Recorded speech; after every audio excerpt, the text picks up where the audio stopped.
Ahoy, guys, it's Mrs. Klein. Welcome back. It's Mrs. Wolbrin. Okay, all right, now the war moves to the south, you guys.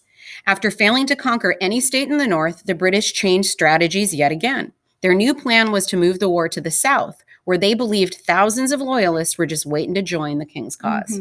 Late in 1780, Washington sent General Nathanael Greene to slow the British advance through the south, but his army was too small to meet Cornwallis in a major battle. Instead, Greene led Cornwallis's troops on an exhausting chase through the southern backcountry.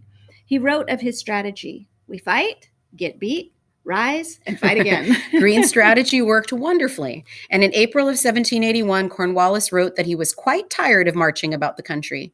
He moved his army to Yorktown, a sleepy tobacco port on the Chesapeake Bay in Virginia, for a good rest. Okay. However, this turns into a trap. Yes. By the time Cornwallis was settling into Yorktown, France had sent nearly 5,000 troops to join Washington's army in New York. In August, Washington learned that another 3,000 troops were scheduled to arrive soon in 29 French warships. Thank goodness for them. All right, Washington used this information to set a trap for Cornwallis. Secretly, he moved his army south to Virginia, where they joined the French in surrounding Yorktown on land with more than 16,000 troops. You guys, Yorktown is like on a peninsula, so it made it pretty easy for them to be surrounded. Yeah. Meanwhile, the French warships showed up just in time to seal off the entrance to Chesapeake Bay. And Joseph Martin watched as a flag was raised to signal that American and French gunners should open fire on Yorktown. "I confess," he says, "that I felt a secret pride swell in my heart when I saw the Star-Spangled Banner waving majestically.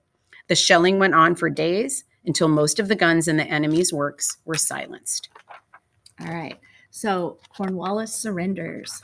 At first, Cornwallis clung to the hope that the British Navy would come to his rescue, even as Yorktown was exploding around him. When no ships arrived, he finally agreed to surrender. Behind the lines, this is after his surrender, behind the lines of soldiers stood civilians who had traveled for miles to witness Cornwallis's surrender. So you got all these witnesses, but Cornwallis did not take part in this ceremony, saying that he was ill. But in reality, the British commander could not bear to surrender publicly to an army that he looked down on as a contemptible and undisciplined rabble or mob. All right, you guys, so the war ends, and for most Americans, the end of the war was a time for joy and celebration. They had gained the freedom to govern themselves and create their own future. But liberty came at a high price. At least 6,200 Americans had been killed in combat, with an additional 10,000 who died in camp because of diseases, and another 8,500 who died while in captivity as British prisoners.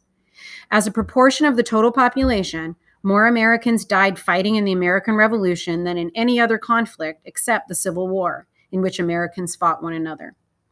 So we end up, war comes to a close and we have to sign a treaty, which is called the Treaty of Paris. And during the war, loyalists had been treated badly by patriots, so many did not trust the treaty's promise of fair treatment. It's one of the things we said we were going to do, but people didn't trust it. And as a result of that, more than 80,000 loyalists, both black and white, left the United States to settle in British Canada. Okay, all right. The impact of the American Revolution was felt in many places. The American example was especially influential in France, which soon had its own revolution. And we find out a little bit more about that and kind of how we help or don't help when we get into another unit. All right. We're going to end this podcast right now, you guys. It's quitting time. And we'll talk to you soon.